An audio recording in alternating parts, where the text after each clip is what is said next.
অদ্ভুত লাঠি পেয়েছি। মামা আমি একটা অদ্ভুত লাঠি পেয়েছি। তুমি এটা কোত্থেকে পেয়েছো? এটা তো একটা জাদুর লাঠি মনে হচ্ছে। মা আমাকে দাও।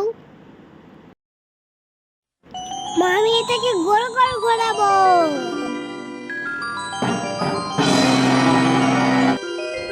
লালন, লালন কোথায় গেল? যা, ওই জাদুর লাঠিটা ঘুরিয়ে।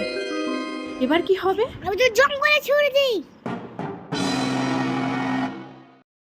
এখন কি হবে? Uh-oh. বায়ু কি করে? Uh-oh. আইডিয়া! এটা আমি আবার গোল গোল ঘোরাবো।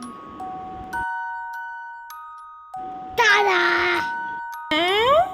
লালন, আমি চলে এসেছি। ও তার মানে এটা একটা জাদুর লাঠি। এটা দিয়ে যে কোনো জায়গায় যাওয়া যায়।